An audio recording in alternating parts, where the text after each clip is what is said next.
Há muito tempo que me formei no ensino médio, tanto tempo que parece como se tudo estivesse no evento que ocorreu na vida de outra pessoa, parece algo que li ou imaginei, algo em loser que me inseri. Eles dizem que o corpo humano substitui todas as suas células vivas a cada 7 anos, então suponho que fisicamente eu seja uma pessoa diferente da que existia uma década atrás, mas a última conversa que tive com um antigo professor de história, o Sr. Cole, é uma que parece ter acontecido ontem. Por quase 15 anos, eu tinha recriado a interação em minha mente várias e várias vezes, é algo que não acho que esquecerei. Ele estava de pé em um canto da multidão principal ao redor do prédio principal da escola. Ele tinha cabelos castanhos claros em um rabo de cavalo áspero, barba mal aparada formada em um bigode de guidão, um cigarro queimado entre os dedos adicionando-se as manchas de nicotina marrom que coloriam as pontas. Algo me chamou a atenção na maneira como ele me olhava enquanto eu pegava meu próprio maço de cigarros e pedia um isqueiro. Ele não me via mais como um aluno, havia uma frieza em seu olhar, algo mais próximo de piedade ou nojo em seus olhos. Metade de mim esperava que ele me repreendesse por alimentar um hábito tão sujo, mas ele não fez isso. Ele não disse uma palavra enquanto tirava do bolso de sua velha calça jeans e tirava um velho zipo. Conversamos sobre crescer, sobre como eu estava pronto para sair pelo mundo e me encontrar como pessoa. Perguntei a ele quanto tempo levou para ele fazer o mesmo. Costumava pensar muito sobre isso, ele disse, olhando para o horizonte próximo. Quando você alcança uma certa idade, sabe quem você é. Eu moro em um pequeno apartamento perto de um bar na borda da cidade. Trabalho das 9 horas às 17 horas, entre isso, bebo, e não há ninguém lá para me impedir. Eu sei quem eu sou. E depois de todos esses anos, é uma espécie de vitória. Nunca ouvi falar assim antes, nunca nesse tom. Ele não era o Sr. Cole que mantinha sua classe de história cativada com contos apaixonados ou discursos sobre vida e liberdade que o faziam ser muito respeitado no campus. Ele parecia derrotado, parecia quebrado. O Sr. Cole usava uma aliança de casamento, mas me ocorreu que ele nunca mencionou nada sobre uma família. Optei por não perguntar. Conversamos sobre o que aprendi durante o tempo que frequentei a escola. Ele ouviu, ele concordou com a cabeça, mas tive a impressão de que ele estava desinteressado, de alguma forma não impressionado. Isso me irritou um pouco. Claro, minha resposta estava cheia de clichês e lugares comuns, mas desconsiderar minha experiência com apenas um olhar julgador jogado contra mim. Perguntei-lhe o que ele havia aprendido em seu tempo ensinando lá. Alguns dias eu gostaria de não ter perguntado, ele disse. Algumas pessoas nesta cidade agem como se nem mesmo soubessem que o mundo exterior existe e poderiam muito bem estar vivendo em uma caverna. Este lugar é um esgoto com um grande parque de trailers flutuando pelo universo de alguma forma separado dele, mas isso não significa que não possam ser felizes, não significa que não tenham valor. Quero dizer, não há vergonha em ser conscientemente feliz enquanto inconscientemente ignorante. Vamos apenas dizer que são conscientemente ignorantes. Ele respondeu, esmagando os remanescentes queimados de seu cigarro sob sua bota antes de acender outro. Eu acho que a consciência humana é um erro trágico na história de nossa evolução. Ele deixou os pensamentos afundarem enquanto sugava uma baforada de fumaça, exalando preguiçosamente enquanto seu olhar permanecia fixado no horizonte distante. Nós nos tornamos muito conscientes, muito autoconscientes. Seja lá o que for que impulsiona o universo forçou a criação de uma separação de si mesmo. Nós humanos somos criaturas que não têm o direito de existir pela lei natural. Somos coisas que operam sob falsas pretensões de ter um eu, essa bagunça caótica de sentidos e sentimentos, todos de alguma forma totalmente convencidos de que somos alguém quando, na verdade, somos apenas ninguém. Então, eu suponho que você não é um homem religioso, eu disse, sentindo-me bastante realizado enquanto ele ria da minha resposta. Religião, homem, agora aí está uma coisa, ele tinha um leve sorriso no rosto, como se a mera ideia o divertisse. Uma transferência de medo e autoaversão para uma figura de autoridade divina. Eu posso entender a catarse. Deus absorve suas dúvidas e dores com sua narrativa perfeita de Star Wars. Não sei, senhor, soa como se você pudesse se dar bem com uma religião antiga. Eu respondi, terminando meu próprio cigarro, mas não com coragem suficiente para começar imediatamente outro, ao contrário do Sr. Cole. Pelo menos eu não estou correndo em direção a um sinal de parada cósmico. Foi por volta deste tempo que confessei ao Sr. Cole que estava chocado ao ouvi-lo falar dessa maneira, que nada sobre suas aulas indicava que ele tinha uma visão de mundo tão pessimista. Eu estava me preparando para a pergunta, mas ele me deu um olhar que dizia que ele sabia muito bem o que eu estava prestes a perguntar. Você quer saber o que me fez assim, não é? Ele perguntou com o mesmo leve sorriso em seus lábios murchos. Muitas pessoas querem saber disso. Na maioria das vezes, digo a elas para se afastarem, mas você, ele se interrompeu por um momento, balançando a cabeça com aquele olhar de piedade e nojo em seus olhos. Minha esposa, Deus a tenha, ela e eu, bem, perdemos nossa filha quando ela era bem jovem, todas as emoções pareciam se esvair dele enquanto ele falava, ele foi clínico em sua confissão. Penso nela de vez em quando, minha filha, e no que ela foi poupada. Durante os melhores momentos, sinto-me meio grato por isso. O médico disse que ela não sentiu nada, que o motorista bêbado a mandou direto para um coma e depois de algumas semanas de noites sem dormir e cheias de lágrimas, em algum lugar daquela sala escura em que ela estava trancada, ela escorregou para outro tipo de sono mais profundo. Sinto muito, foi tudo o que consegui dizer. Ele ouviu minha voz tremer de tristeza. Não, não sinta, foi tudo o que conseguiu pensar em dizer. É uma maneira bonita de partir. Indolor, feliz, inocente. O problema de morrer depois é que é tarde demais. O estrago está feito, ele tinha uma maneira estranha de me tranquilizar. Você quer filhos? Ele perguntou. Dei de ombros. Nunca tinha realmente pensado nisso. Não, ele respondeu, quase com desprezo. Penso em quão arrogante e cruel é forçar uma alma para fora do éter para dentro de um saco de carne em decomposição, condenar uma vida a andar às cegas neste moedor de carne. Às vezes, penso que deveria agradecer aquele bêbado por pegar o volante depois de um pouco demais. Eles me pouparam do pecado de ser pai.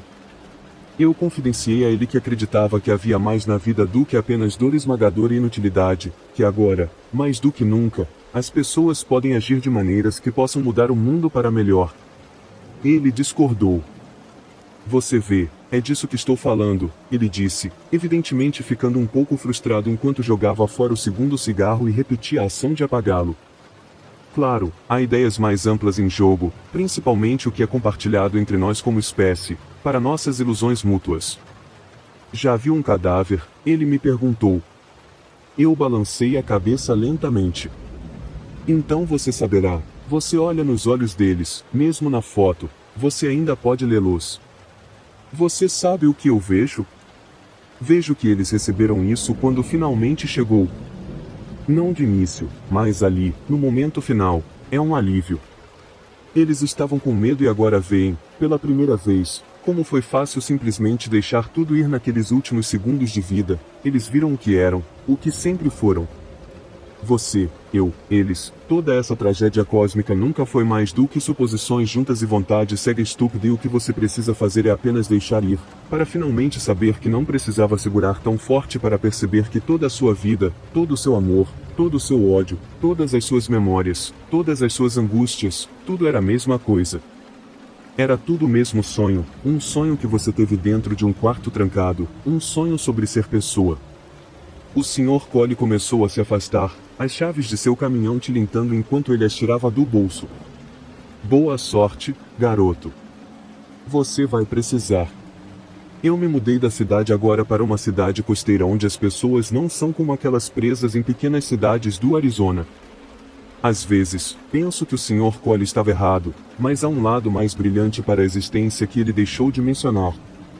Mas às vezes, nos momentos mais sombrios, quando estou deitado na cama depois de longos dias passados trabalhando em um espaço de escritório estéril e apertado, as palavras do Sr. Cole passam pela minha mente, elas ecoam pelas paredes do meu crânio, recusando-se a liberar meu aperto feroz em minhas dúvidas. É nesses momentos que eu sei que o Sr. Cole estava certo. Mr. Schenko era o professor mais rigoroso de sua escola secundária. Ele era um homem robusto, com cerca de 2 metros de altura, que marchava pelo campus com uma expressão no rosto que até mesmo os alunos mais rebeldes achavam intimidadora. Tendo emigrado do leste europeu após o colapso da antiga União Soviética, ele falava com um forte sotaque, mas seu inglês era perfeito. Ele ensinava física de maneira impessoal e estéril. Em seus dias ruins, seu tom de voz poderia ser descrito como um rosnado. Um dia, durante uma aula incomumente interessante, o Sr. Cervenka estava explicando os diferentes tipos de radiação que existiam. Um aluno estudioso na primeira fila levantou a mão para perguntar como ele sabia tanto sobre o assunto. Eu trabalhei em uma usina de energia em meu país natal, ele respondeu secamente, virando-se para o quadro negro e começando a desenhar um diagrama rudimentar. Um dos valentões, conhecido por ser um pouco intimidador, fez um comentário sobre como provavelmente era a usina que explodiu. O giz do Sr. Schenko se partiu. A mão que segurava o pedaço quebrado tremia enquanto ele o baixava com um suspiro audível. O professor se virou novamente, seus olhos fixos no valentão desrespeitoso. Você já viu seus amigos morrerem? Ele perguntou suavemente. Foi a primeira vez que qualquer um de nós ouviu falar de uma maneira que não nos fizesse recuar, mas de alguma forma seu tom era ainda mais assustador do que antes. O valentão não respondeu. Eu te fiz uma pergunta, garoto, continuou o Sr. Schenko. O valentão permaneceu em silêncio. Suas bochechas ficaram vermelhas enquanto os olhos castanhos e penetrantes do Sr. Schenko encaravam com a mesma expressão facial inabalável. O professor furioso se dirigiu para a porta da sala de aula. A sala se transformou enquanto ele a trancava. Nova lição hoje. Fechem seus livros, disse ele, tomando assento em sua mesa. Nós esperamos, a tensão pesada no ar, temendo o que o Sr. Schenko tinha reservado para nós. Nunca o vimos tão irritado quanto agora. Algumas pessoas até diziam que tinham sentido cheiro de álcool em sua respiração. Alguns dias, eu sentia um nó de medo em meu estômago, imaginando as manchetes mórbidas que poderiam seguir no dia seguinte. O momento mais importante da vida aconteceu antes de qualquer um de vocês nascer, começou o Sr. Schenko. Foi em 25 de abril de 1986, o dia em que o mundo inteiro acabou para minha cidade. Eu tinha acabado de retornar de Moscou, depois de estudar física nuclear na universidade lá. Eu estava feliz por estar em casa, era o começo de uma nova vida para mim. Eu tinha uma namorada que esperava me casar assim que encontrasse trabalho. Pripyat era um lugar lindo, com florestas próximas e riachos para pescar. Éramos felizes lá. Naquela noite, estava quente, com um céu claro e sem nuvens acima. Pripyat era como um teto de estrelas, um cobertor de corpos celestiais nos quais você poderia se perder por horas. Mas naquela mesma noite, um acidente perto de nossa cidade mudou minha vida para sempre. Um acidente no de sua usina nuclear. Houve uma tristeza nos olhos de nosso professor enquanto ele falava. Era assim naquela época. O comunismo havia destruído o desejo das pessoas de se superarem. Líderes incompetentes e corrupção significavam que havia um defeito de projeto em um dos novos reatores. Quando o teste de segurança começou, o reator era como uma arma carregada, apenas esperando para explodir. Ele olhou calmamente para o valentão desrespeitoso, estreitando os olhos enquanto se inclinava sobre a mesa. O rugido do Sr. Schenko fez o valentão recuar em sua cadeira. O resto da nossa classe também não se saiu muito bem. Estávamos agarrados às palavras de nosso professor, mas o que ninguém sabia, devido a anos de erros e encobrimentos, era que havia um defeito fatal no projeto do reator que o tornava instável em baixos níveis de potência. Conforme os níveis de potência foram reduzidos em preparação para o teste, eles caíram muito baixo e o reator parou de funcionar.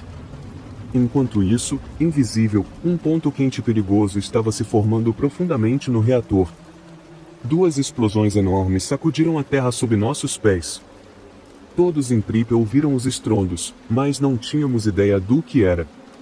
Alguns dos trabalhadores de folga temiam o pior, mas nenhum de nós poderia imaginar que o que estava prestes a acontecer seria o pior desastre nuclear da história. Eu senti o choque ao olhar em direção à estação de energia. Uma coluna de fumaça se elevou no céu noturno limpo e, apesar da escuridão intensa da noite, eu distinguia pontos de chama ao longe. Alguns dos moradores do meu prédio pensaram que a guerra havia começado. Então eu, Junto com as pessoas de Pripyat, assistimos maravilhados e aterrorizados enquanto uma enorme corrente de radiação ionizante se erguia aos céus, iluminando a noite com um horrível brilho azul. Para o mundo lá fora, parecia que estava acabando, mas para nós, certamente estava. As pessoas estavam aterrorizadas além da crença, mas devo admitir que me peguei sorrindo enquanto olhava para fora na noite. Era como o Titanic, olhando para o rosto de Deus, uma massa gigantesca de energia pura. Era lindo. O olhar melancólico nunca saiu dos olhos do Sr. Franco, mesmo que um pequeno sorriso nostálgico curvasse seus lábios, mas aquilo era apenas o começo. O que veio depois, tanto como resultado do acidente quanto pela má administração do governo, foi muito mais horrível. O professor nunca tirava os olhos do atleta, como se cada palavra estivesse dirigida a ele. Deve ter sido torturante, com certeza foi para o resto de nós. Fomos obrigados a ouvir e não tínhamos escapatória. Sabia que trouxeram um grupo de artistas para manter alguns dos aldeões mais próximos calmos enquanto morriam envenenados pela radiação? Deixe-me descrever a você uma dessas performances. O Sr. Shinker começou a saborear os olhares perturbados em nossos rostos. Uma bela bailarina dançando sua última dança, fios de seu cabelo loiro flutuavam até o chão enquanto ela rodopiava. Vi sangue escorrendo de suas narinas, descendo por suas bochechas, enquanto saía de seus ouvidos. Quando ela terminou, as crianças correram até ela com flores, o cabelo e os dentes já começando a cair. O gerador falhou e, por vários meses, fomos lançados na escuridão. Em completo e absoluto horror, vi as flores e as crianças brilhando no escuro. Houve alguns suspiros ao redor da sala, uma das meninas na última fileira estava soluçando silenciosamente em sua manga de suéter. A limpeza envolveu o trabalho de 30.000 pessoas, continuou o professor. Há menos pessoas nesta cidade, pense nisso, 30.000 pessoas. Chamavam-nos de liquidadores, um nojento eufemismo cunhado por um homem covarde demais para chamá-los pelo que realmente eram, condenados. Você sabe como é, garoto?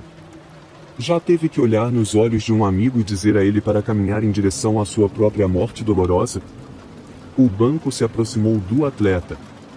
Ele me olhou como se não tivesse problema, desde que isso tivesse salvado sua própria pele. 4 milhões de pessoas sofreram hoje por algo que aconteceu há 30 anos. 4 milhões. Ele se levantou, caminhando lentamente em direção à mesa, agora aterrorizado. E você acha isso engraçado? Sim, o atleta balançou a cabeça violentamente, ainda muito assustado para falar, seus olhos imploravam por misericórdia.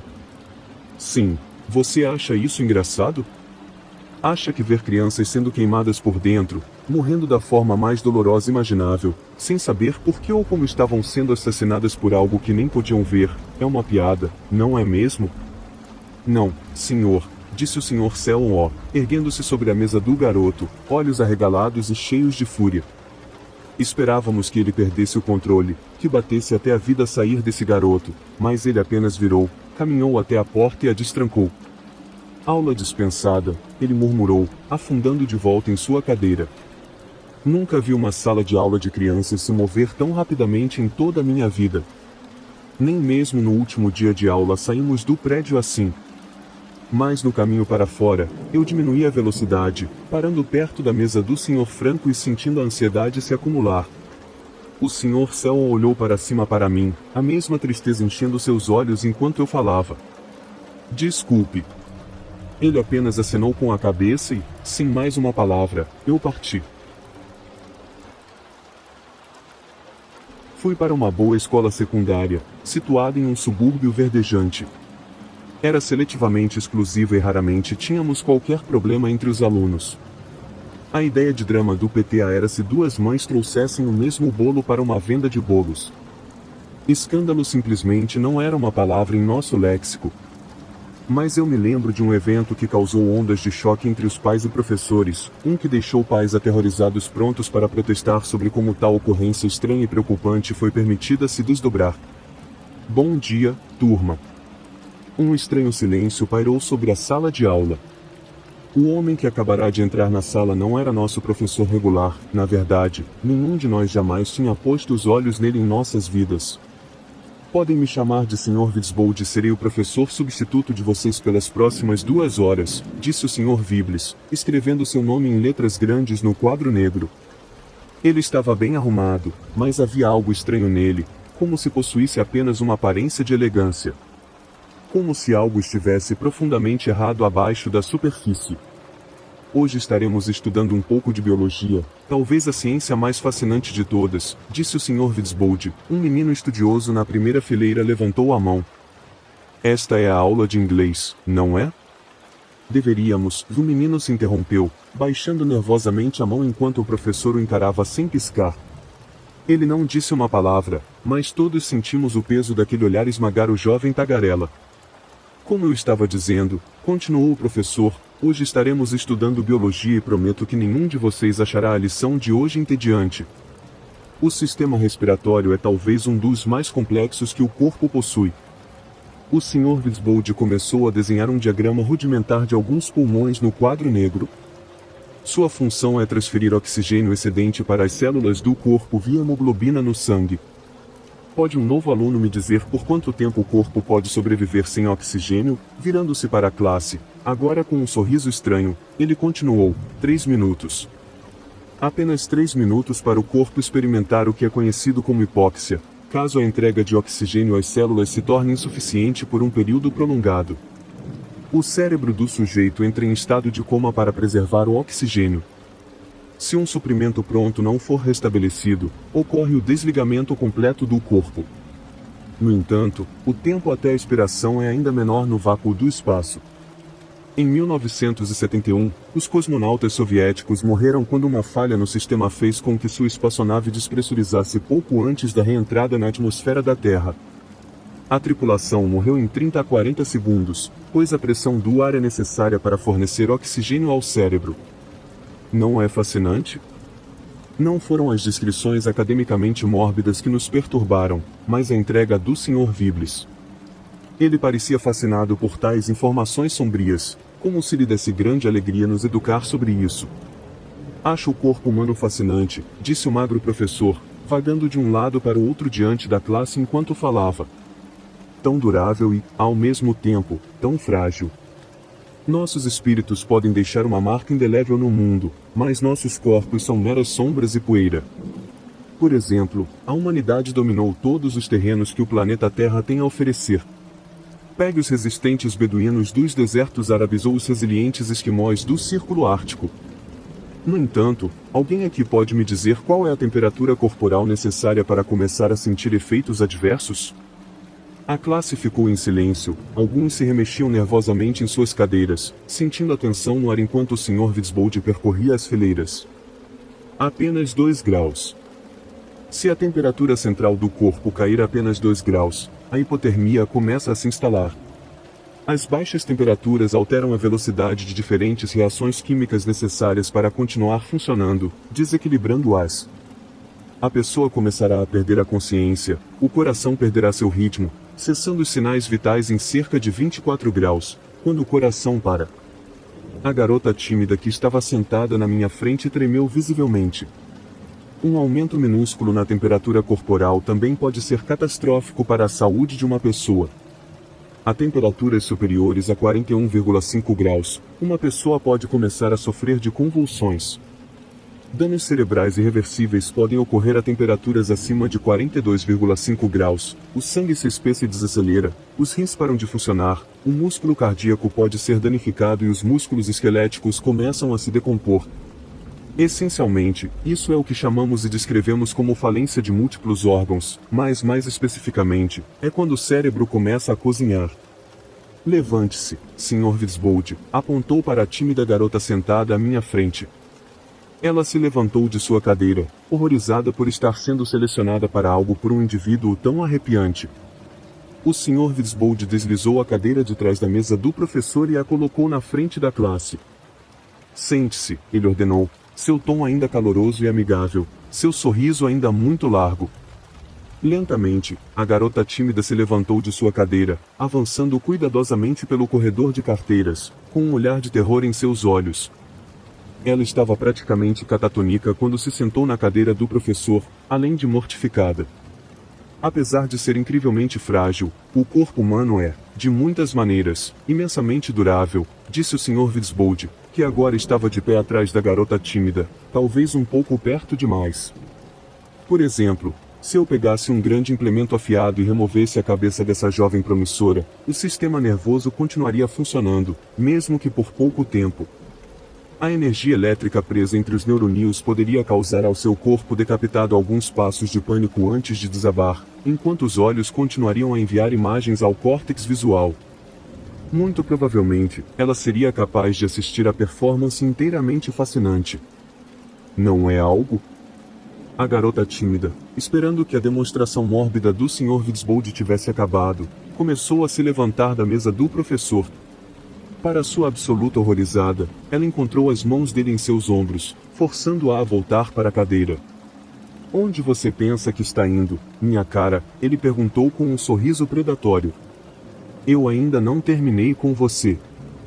Aqueles de vocês que pensam que a decapitação é uma forma particularmente sombria de falecer, devo informá-los que estão tristemente enganados. Há muitas maneiras piores de expirar, disse o Sr. Vitsbold, mantendo suas mãos nos ombros da garota tímida. O sarcasmo, às vezes conhecido como as colmeias, era um método de execução projetado pelos antigos persas para causar o máximo de sofrimento possível antes da morte. A classe estava agora completamente atônita, pendurada em cada palavra dele. As únicas descrições precisas que temos são dos rivais mais antigos e inimigos mortais dos persas, os gregos. A vítima seria presa dentro de uma espécie de banheiro ou tronco de árvore oco, com apenas a cabeça, mãos e pés para fora. A pessoa seria alimentada à força com leite e mel até desenvolver diarreia horrenda. Nesse ponto, mais leite e mel seriam despejados sobre eles, especialmente nas mãos e no rosto. A classe estava completamente perplexa, incapaz de acreditar no que estava ouvindo. A ideia era que, à medida que a colmeia se enchia do mencionado leite e mel, insetos brotantes e perfurantes sobrecarregariam a vítima, infligindo um tipo horrível de tortura. O enxame simplesmente enlouqueceria a vítima, enquanto isso, combinado com quaisquer ferimentos infligidos, a tortura seria prolongada o máximo possível, mas a morte eventualmente viria como resultado de desidratação, inanição, exaustão e choque séptico. Assim que o Sr. Vitsbold começou outra descrição horrível, o sinal do fim do período soou. No início, alguns da classe estavam com muito medo para se mover. Normalmente, saíamos correndo da sala assim que o período terminava, mas isso era diferente. Fomos quase imobilizados pelas palavras torturantes do professor substituto.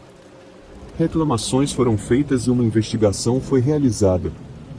Os pais queriam saber como um homem desses poderia escapar do sistema.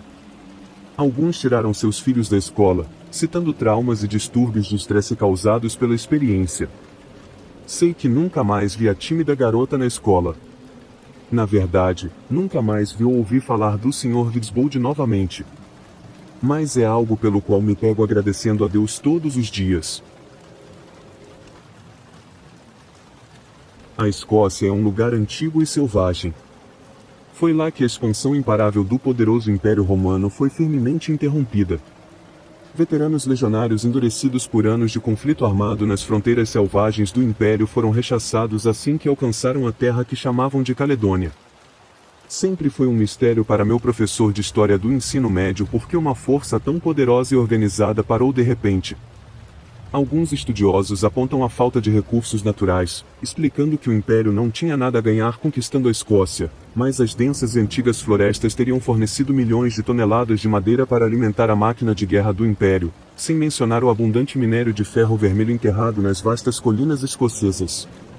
No entanto, o Sr. Lennon acreditava que a resposta para essa pergunta antiga realmente residia nas aparentemente infinitas e impenetráveis florestas da Terra, pois havia algo que existia nas sombrias e úmidas florestas antigas de Caledônia, algo que já foi adorado antes de se tornar rumor e lenda, algo que estava aqui muito antes da humanidade e estará aqui muito depois de nós termos ido embora.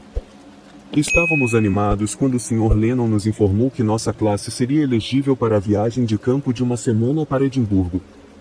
Em retrospecto, talvez não devêssemos ter ficado tão animados. Como americanos no exterior, éramos frequentemente objeto de curiosidade, vistos como praticamente exóticos por muitos dos habitantes locais. Dois dos meus amigos e eu formamos uma espécie de clube dos americanos saudosos que se viam como um trio de maralders das antigas colônias pilhando as terras de seus ancestrais. Irá nos fazer muito bem dar uma pausa na vida na cidade, disse o Sr. Lennon com um largo sorriso, descendo na plataforma da estação ferroviária de uma pequena cidade escocesa. Alguns de vocês não têm consciência de que existe um mundo além dos seus celulares. Estávamos indo para um lugar conhecido como Floresta talvez, algumas centenas de milhas quadradas de lagos, colinas e florestas com apenas algumas trilhas para dividi-la.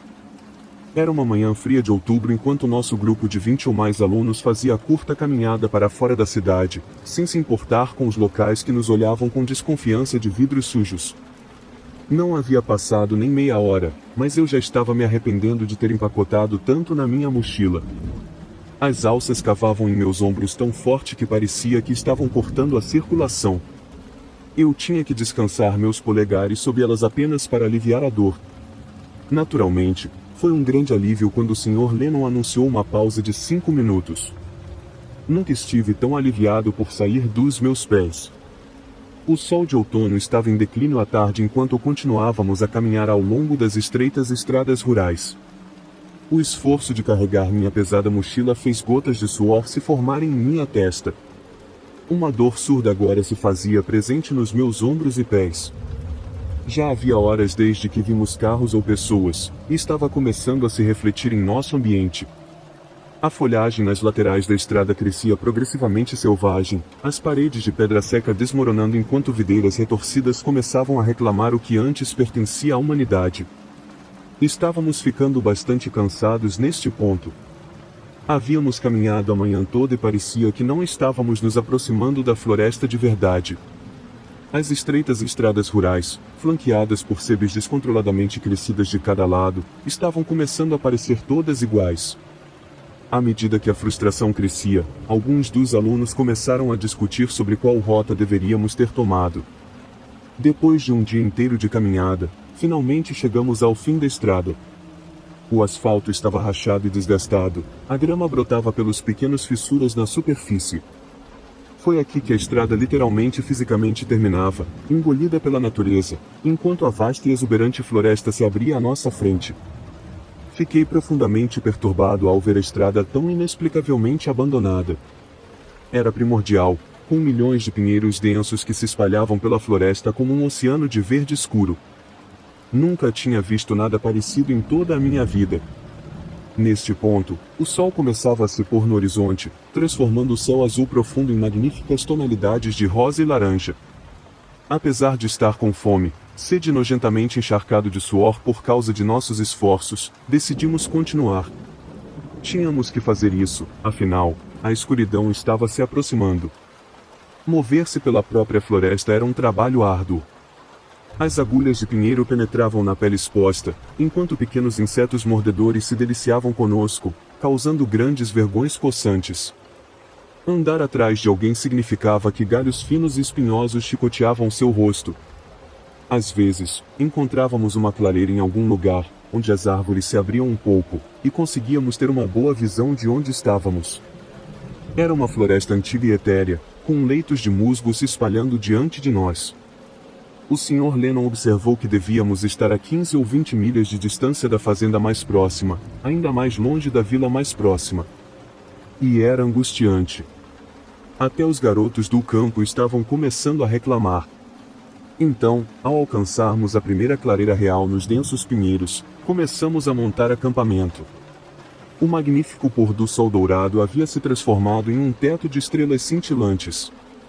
Organizamos nosso acampamento, optando por um modesto jantar de sanduíches embalados.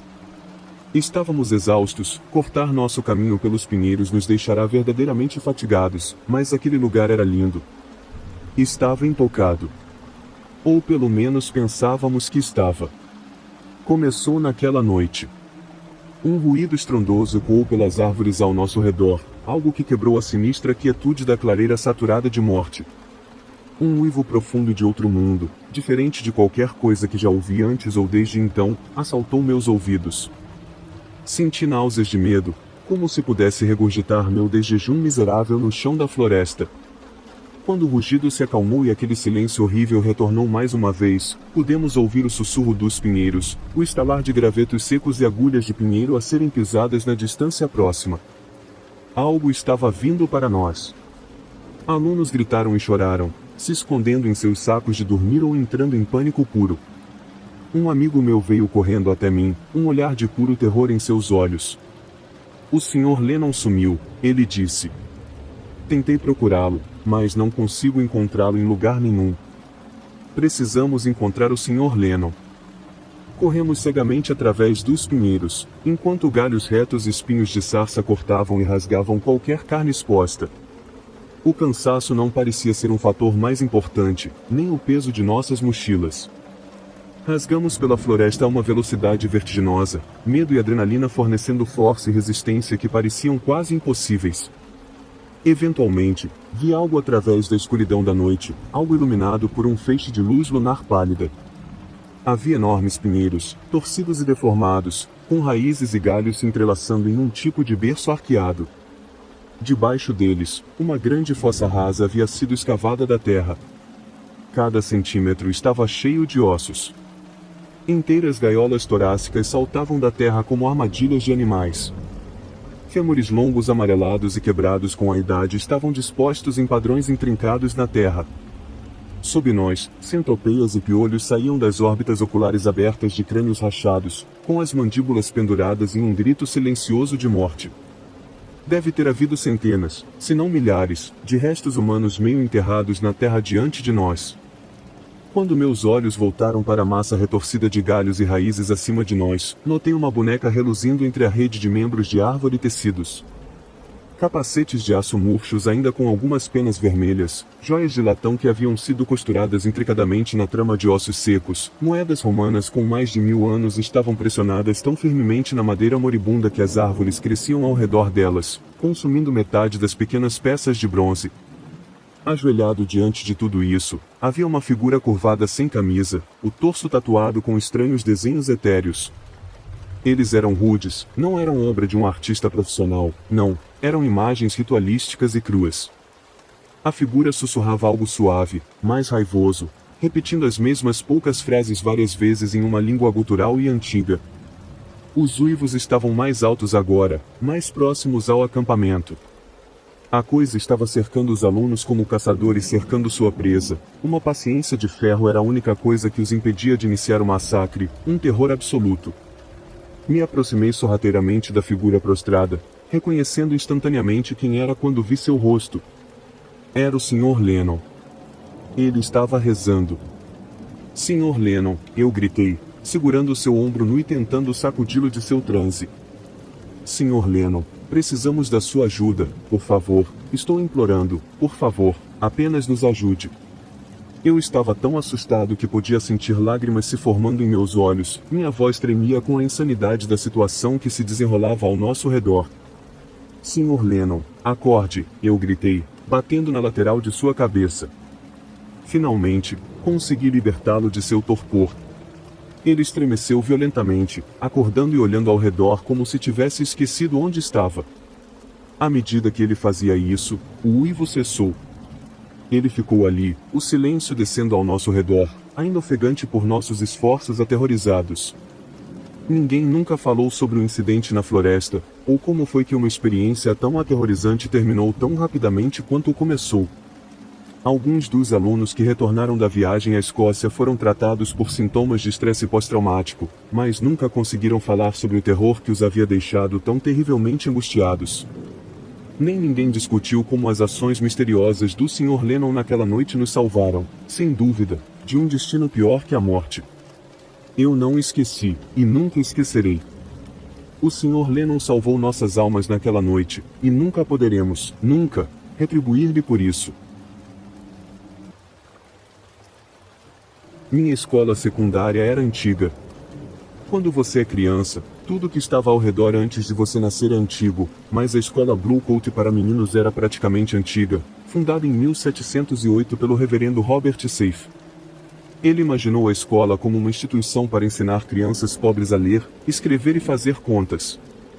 Construída com enormes blocos de arenito, com um estilo neoclássico e alvenaria georgiana, A escola contrasta starkamente com a paisagem urbana moderna que surgiu ao seu redor. Passar no exame de entrada e frequentar a escola era tão emocionante quanto intimidador. A disciplina era severa, mas os benefícios eram muitos. A sensação que eu tinha toda vez que entrava no antigo prédio da biblioteca gótica era mágica.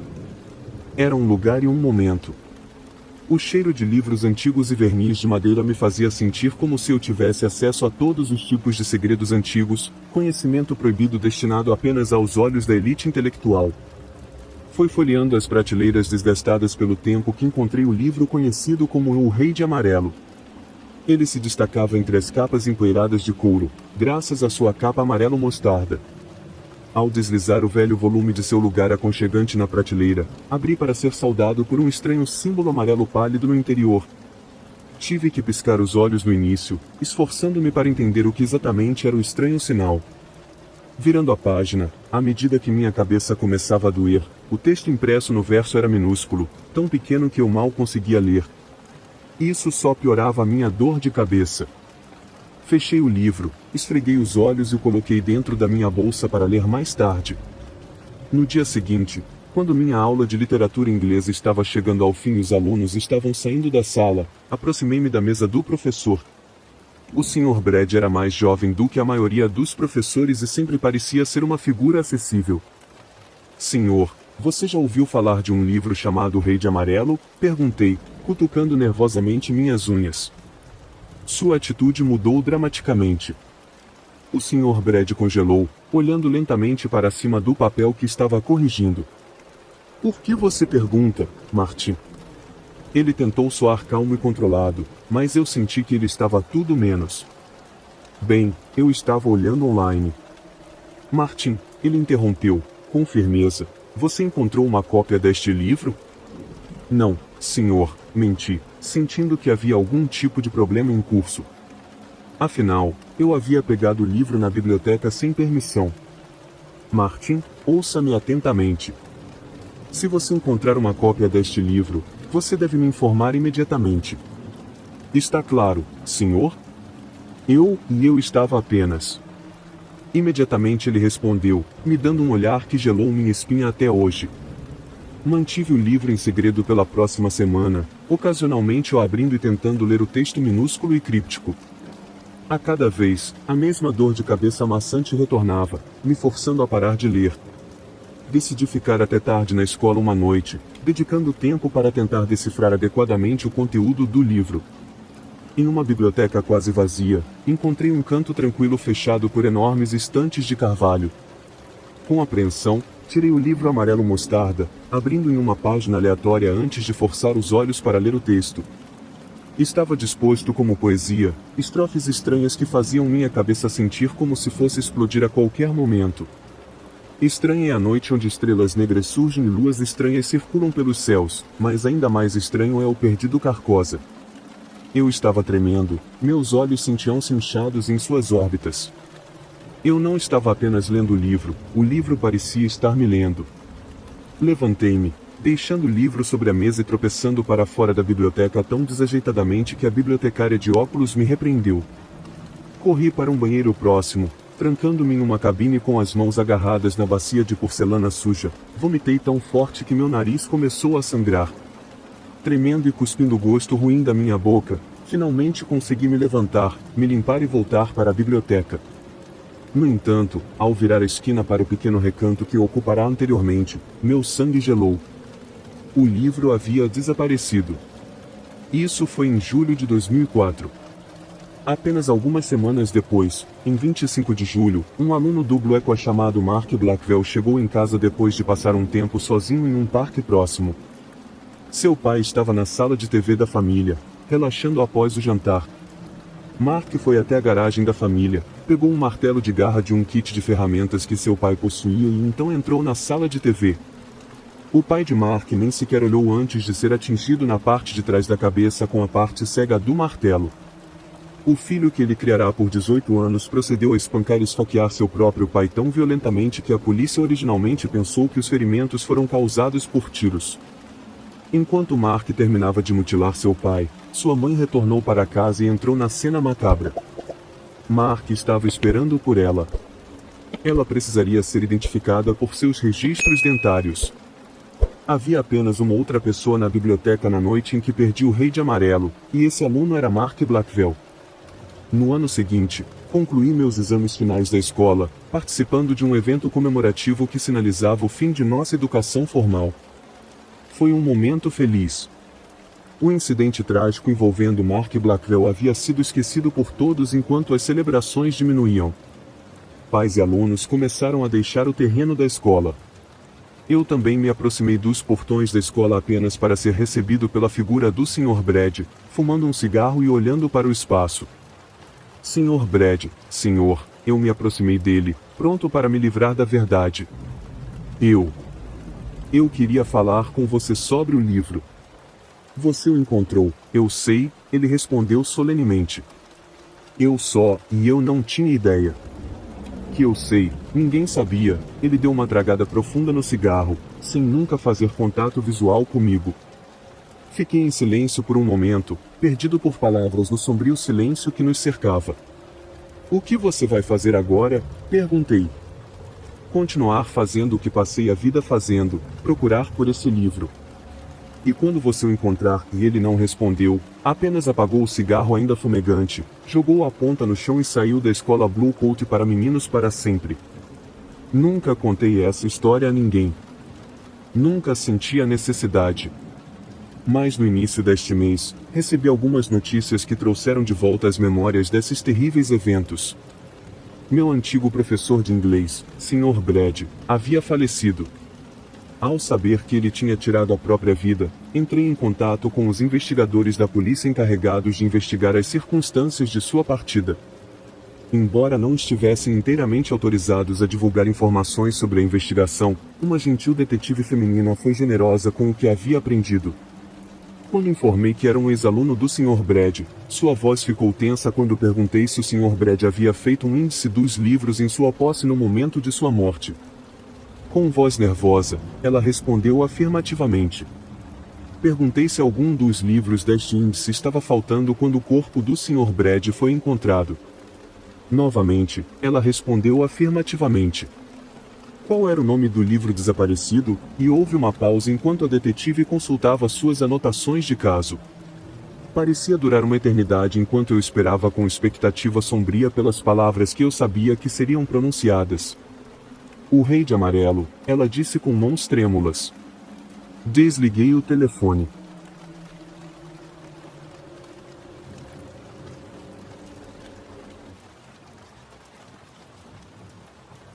Crescer nos subúrbios de Boston durante os anos 80 foi difícil. Eu cresci em um bairro cheio de atividades suspeitas, daquele tipo de lugar que mudava quando o sol se punha. Ruas duvidosas e becos sinuosos que pareciam sinistros quando envoltos na escuridão. Meu pai era um workaholic introvertido, e a solidão subsequente levou minha mãe a se entregar à garrafa. Eu era rebelde, irritado e sem renda, era a tempestade perfeita. Naturalmente, acabei me envolvendo em pequenos crimes.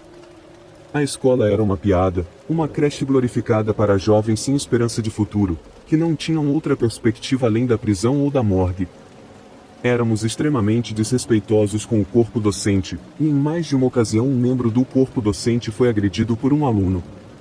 Mas havia um professor que parecia ser uma exceção. Era alguém com quem os alunos nunca discutiam, alguém que tinha aquele ar natural de autoridade. Seu nome era Sr. Metzger.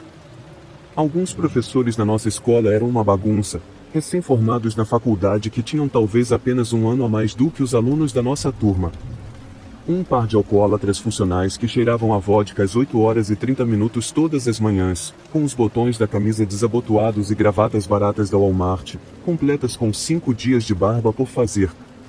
Mas não o Sr. Metzger. Ele estava sempre bem barbeado, seus cabelos grisalhos e rarefeitos penteados sobre uma área calva no topo da cabeça. Ele comandava a respeito. Em uma sexta à noite, meus amigos e eu estávamos fumando cigarros enquanto passeávamos em um Ford velho e batido, quando o assunto do Sr. Metzger surgiu. Você sabe que ele é um veterano de guerra, né?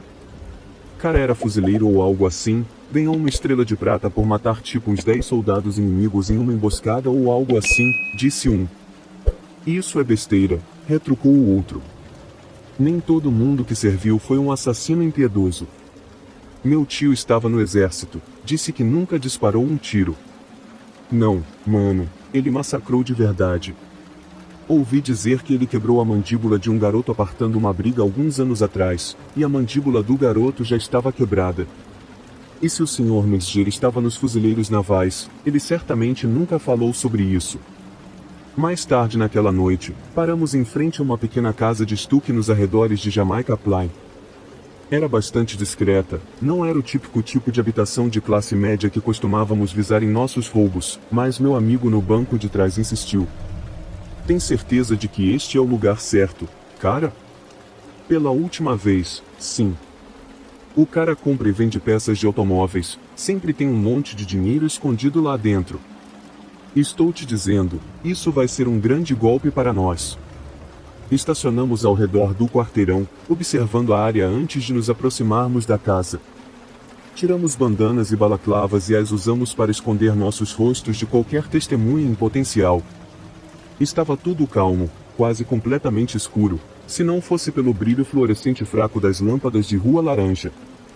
Invadir a garagem foi fácil, a madeira podre de uma porta lateral cedeu ao redor da antiga fechadura enferrujada e, assim, estávamos dentro. Mas o interior da garagem úmida e escura não continha peças de carro, nenhuma evidência de qualquer trabalho mecânico. Eu lancei um olhar de desdém ao nosso amigo insistente. Deveríamos ter saído naquele momento, mas éramos jovens, tolos e arrogantes. Não queríamos sair de mãos vazias. Na porta da casa principal, escutamos qualquer sinal de atividade lá dentro, e estava silencioso. Engoli em seco, segurei a maçaneta e puxei. Um corredor curto levava a uma sala lateral que evidentemente servia como uma espécie de escritório, com livros e papéis empilhados em uma mesa antiga. Eu entrei sorrateiramente enquanto meus amigos procuravam o restante do térreo por objetos de valor. Foi enquanto eu vasculhava o escritório que comecei a notar algumas coisas sobre a pessoa que morava ali. Apesar de desgastada pelo tempo e dilapidada, a sala era incrivelmente organizada e arrumada. O conteúdo das prateleiras estava impecavelmente arrumado, com uma parede exibindo uma bandeira de aparência desgastada, vermelha e azul com uma estrela amarela no centro. Eu não tinha ideia de que país era aquela bandeira, mas tive a sensação de já ter visto antes em algum lugar. Uma seção da parede estava decorada com recortes de jornal emoldurados, e era quase impossível lê-los na escuridão.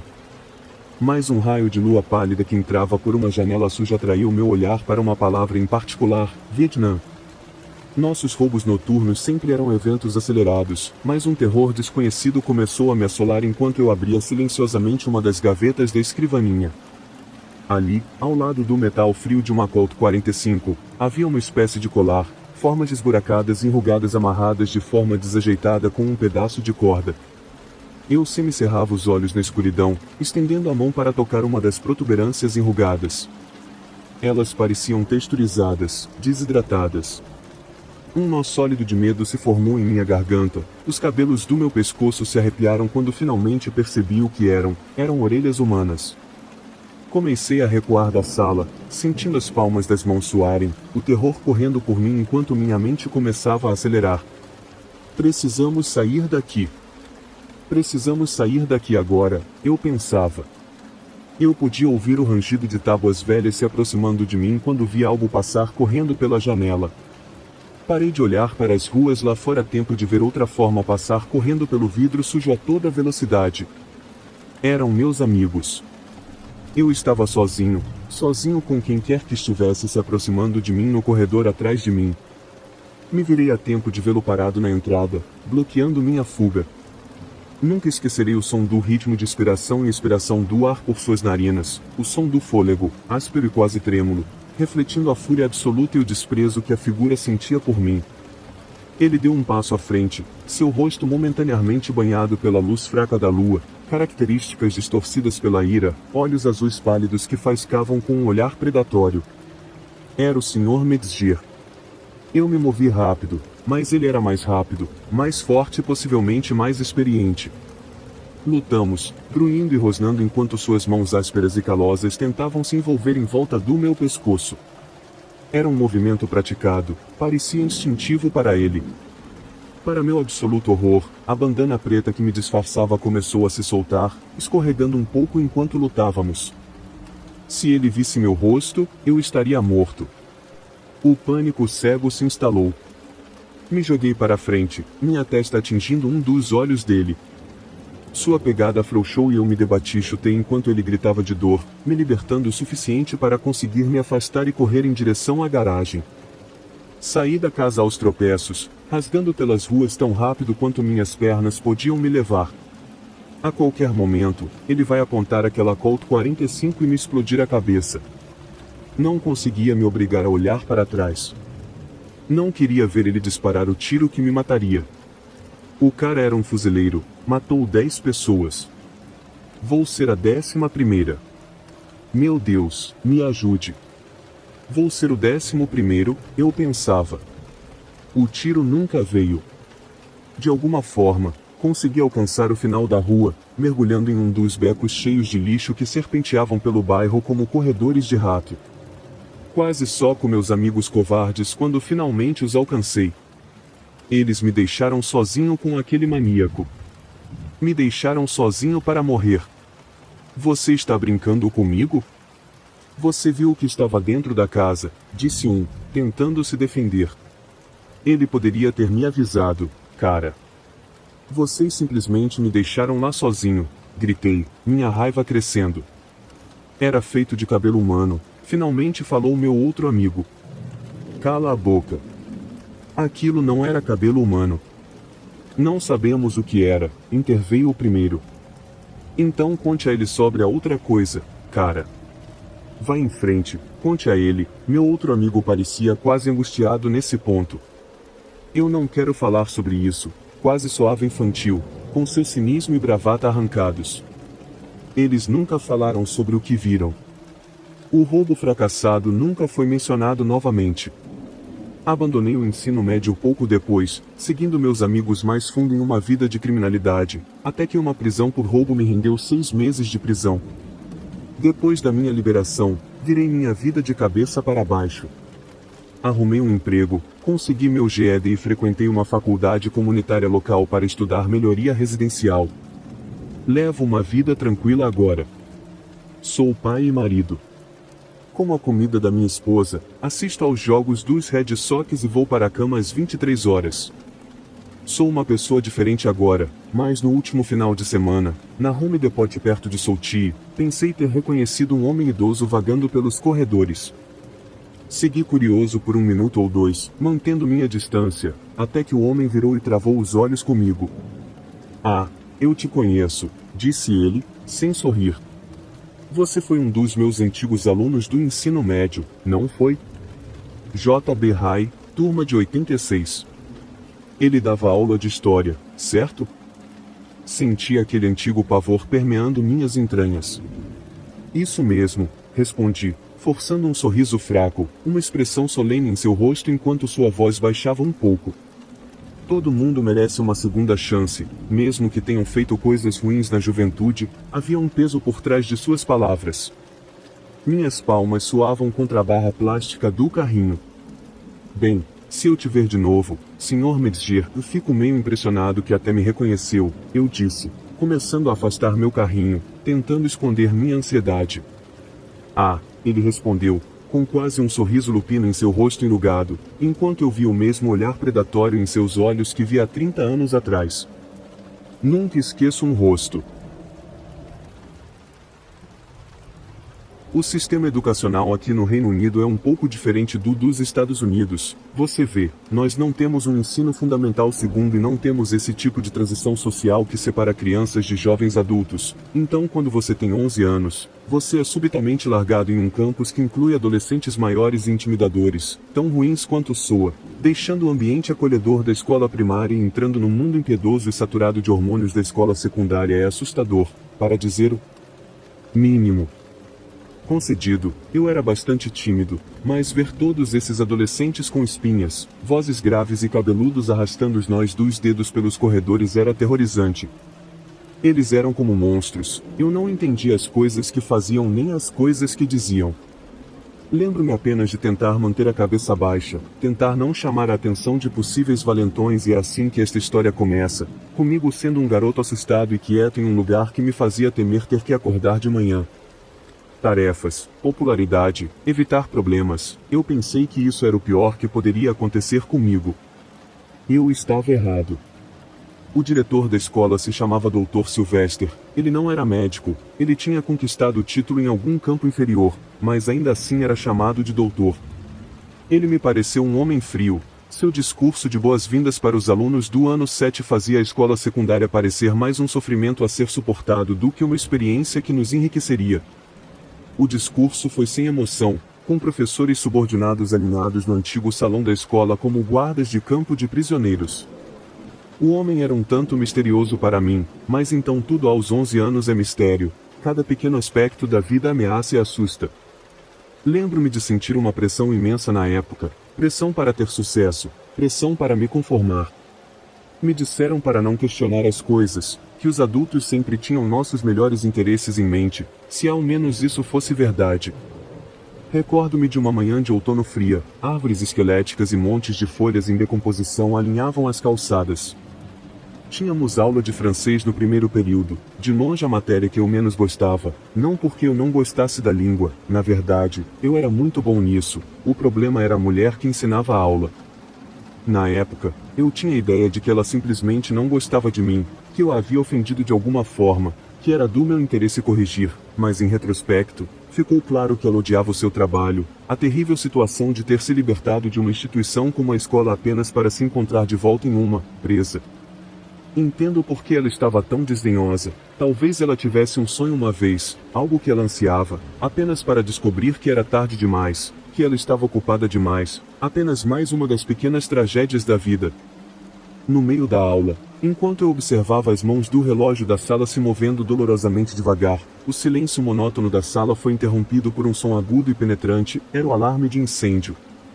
Algumas crianças pularam nervosamente, sussurrando umas com as outras enquanto aguardavam as instruções da professora, simulado de incêndio, a voz da professora de francês soou monótona, todos em fila fora do prédio. Havia um toque de excitação no ar naquele momento, o simulado de incêndio quebrava a monotonia do longo e entediante dia escolar. Pegamos nossas coisas, saindo da sala de aula enquanto a professora ditava em um murmúrio monótono para formarmos uma fila única. Como você pode imaginar, outras turmas também estavam fazendo o mesmo, então em pouco tempo havia um bom número de crianças todas caminhando por um corredor comprido forrado de armários. Eu já havia participado de simulações de incêndio antes, obviamente, então isso não era estranho para mim, mas havia algo de diferente nesta, algo que se infiltrava pelos corredores em nossa direção e lavava sobre as crianças já nervosas. Podíamos sentir o cheiro de fumaça, algo realmente estava queimando. A memória mais aterrorizante do evento não era o incêndio em si, não era o cheiro ominoso de plástico queimado ou os gritos dos alunos assustados que estavam começando a entrar em pânico, era o olhar nos rostos dos professores presentes quando perceberam o perigo muito real em que estávamos. Naquela idade, os adultos pareciam invencíveis, como se pudessem resolver todos os problemas e mais alguns. Nunca na minha curta vida tinha visto um olhar de terror tão puro no rosto de um adulto. Isso me gelou até os ossos. Com vozes ansiosas, os professores nos conduziram para a saída mais próxima. A intensidade da fumaça aumentava à medida que nos movíamos, derramando para fora do prédio. Podíamos ver a ala distante do prédio da escola enquanto queimava, incêndios selvagens dançando entre a densa fumaça negra, e então os gritos começaram. Crianças viraram na direção da seção do prédio em chamas, apontando e gritando enquanto uma figura emergia da conflagração, estava envolta em chamas, um inferno ambulante cujos gritos de dor foram queimados antes que pudessem sair dos lábios carbonizados. E então houve sirenes, luzes azuis piscando e homens vestidos de uniforme. Uniformes fluorescentes, paramédicos tentavam sufocar o incêndio no Burning Man. A visão do corpo carbonizado de sua vítima fez as crianças chorarem, enquanto os professores as ordenavam a desviar o olhar, mas desviar o olhar não ajudou. Mesmo quando fechava os olhos e colocava os dedos nos ouvidos, ainda conseguia sentir o cheiro. Ainda conseguia sentir o cheiro da carne queimada. A escola realmente fechou por uma semana, enquanto os danos eram avaliados. As autoridades locais ofereceram pagar por aconselhamento de trauma para todo o corpo docente e discente. Nossa turma, juntamente com nossos respectivos pais, participou de uma sessão em grupo em um centro comunitário próximo. Eu não entendia nada daquilo.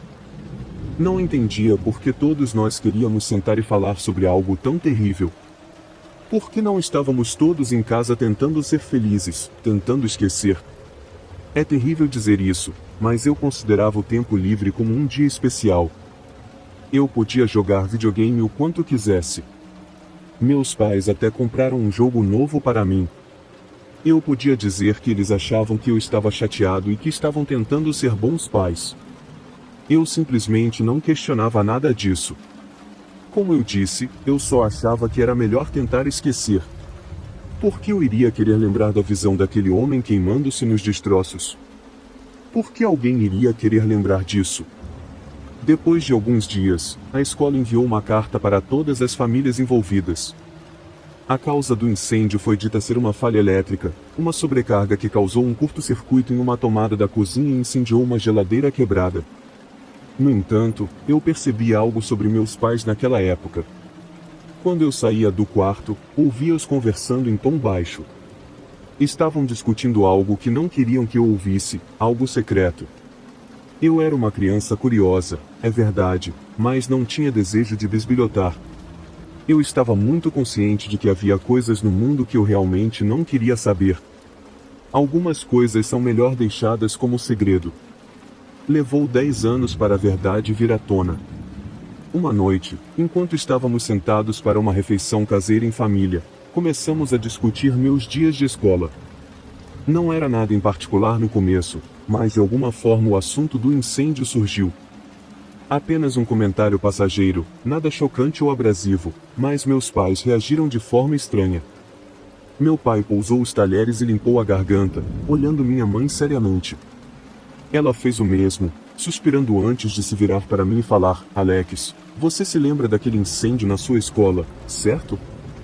Eu assenti, é claro que sim. A escola realizou uma cerimônia para o zelador queimado quando ele faleceu devido aos ferimentos. Bem, nós não te contamos a verdade naquela época sobre o incêndio. Sentimos muito. Esperamos que você entenda que fizemos o que achamos melhor na época. Fiquei em silêncio, meus olhos se movendo entre meus pais, apenas esperando pelo que eles tinham a dizer. A questão é, filho, meu pai continuou, segurando a mão da minha mãe e apertando-a amorosamente, aquele incêndio não foi um acidente. Alguém incendiou a escola, tentou queimá-la com todas as crianças dentro. Minha mãe interrompeu, levando a mão à boca, e sua voz começou a falhar, lágrimas frescas brilhando no canto dos olhos. Meu pai apenas a acalmou, confortando-a suavemente antes de continuar. Você vê, Sr. Sylvester, o diretor, esse não era seu nome de verdade. Antes disso, ele nunca ocupou o cargo de professor em sua vida. Seu nome era Bernard Lee. Bernard Lee começou um caso com uma mulher e queria escapar de sua família. Ele queria uma nova vida, uma tela limpa. Então, uma noite, enquanto sua esposa e filhos dormiam, ele encharcou sua casa com gasolina e a incendiou.